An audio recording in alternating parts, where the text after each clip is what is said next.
നയനയുടെയും ആദർശിൻ്റെയും നാളത്തെ പ്രൊമോ റിവ്യൂയിലേക്ക് എല്ലാവർക്കും സ്വാഗതം. അങ്ങനെ നമ്മളെ നയനയും ആദർശും കൂടെ ചന്തുമോളെയും കൊണ്ട് പുറത്തൊക്കെ കറങ്ങാൻ പോയി കേട്ടോ. അപ്പം ബീച്ചിലും പാർക്കിലൊക്കെ ആയിട്ട് പിന്നെ മറ്റൊരു സ്ഥലങ്ങളിലൊക്കെ അവർ കറങ്ങാൻ പോയി കേട്ടോ. അങ്ങനെ അങ്ങനെ നമ്മൾ ആദർശമാണെങ്കിൽ ചന്തുമോളെ എടുത്ത് കറക്കുകയും അങ്ങനെയൊക്കെ കളിപ്പിക്കുകയൊക്കെ ചെയ്യുന്നുണ്ട് കേട്ടോ.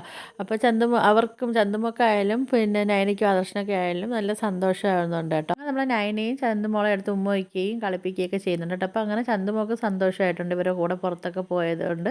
പിന്നെ നമ്മളെ നയനയും ആദർശം പുറത്തുപോയ സമയത്ത് നമ്മളെ ദേവയാനിയാണെങ്കിൽ കനകയും ഗോവിന്ദനെയും കാണാൻ വേണ്ടി വീട്ടിലോട്ട് പോകുന്നുണ്ട് കേട്ടോ. അങ്ങനെ അതിനെപ്പറ്റിയൊക്കെ അവർ സംസാരിക്കുന്ന സമയത്ത് നമ്മളെ ഗോവിന്ദൻ പറയുന്നുണ്ട്, ആദർശ് ചെയ്തതൊക്കെ ശരിയാണെന്ന് നെഞ്ചി തൊട്ട് പറയാൻ പറ്റുമോ ആദർശിൻ്റെ അമ്മയ്ക്കെന്ന് ഇങ്ങനെ ചോദിക്കുകയാണ്. ദേവയാനി പറയുന്നുണ്ട്, വേറെ ആരെക്കാളും നല്ലൊരു ജീവിതമാണ് നയനമോള് നയിക്കുന്നതെന്ന് അവൾക്ക് അറിയാമെന്ന് ഇങ്ങനെ പറയും. അപ്പം നമ്മളെ കനക പറയുന്നുണ്ട്, ദേവയാനി എത്ര നല്ലൊരു ജീവിതമാണെങ്കിലും മറ്റൊരു പെണ്ണിൻ്റെ കുട്ടിയല്ലേ അമ്മയെന്ന് വിളിക്കുന്നതെന്നൊക്കെ ഇങ്ങനെ കനക പറയുന്നുണ്ട് കേട്ടോ. അങ്ങനെ അതിനൊക്കെ ശേഷം നമ്മളെ ദേവയാനിയാണെങ്കിൽ തിരിച്ച് അനന്തപുരിയിലേക്ക് വരുന്നുണ്ട്.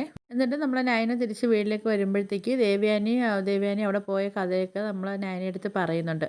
അത് നമ്മൾ നയന ദേവേനെ അടുത്ത് പറയുന്നുണ്ട്, അമ്മേ നമുക്ക് മാക്സിമം നമുക്ക് സത്യം പറയാതെ ഇരിക്കാം, പിന്നെ നമുക്ക് ഒട്ടും പറ്റത്തില്ല എങ്കിൽ നമുക്ക് അവരുടെ അടുത്ത് കാര്യങ്ങളൊക്കെ പറയാമെന്നിങ്ങനെ പറഞ്ഞ് ദേവയാനിയെ ആശ്വസിപ്പിക്കുന്നുണ്ട് കേട്ടോ നയന. ഇതൊക്കെയാണ് നമ്മൾ പ്രമോ വിശേഷമായിട്ട് കാണിച്ചത്. അപ്പോൾ നിങ്ങൾക്ക് എൻ്റെ വീഡിയോസൊക്കെ ഇഷ്ടപ്പെടണമെങ്കിൽ ഒന്ന് ലൈക്ക് ചെയ്ത് ഷെയർ ചെയ്ത് സബ്സ്ക്രൈബ് ചെയ്യണം.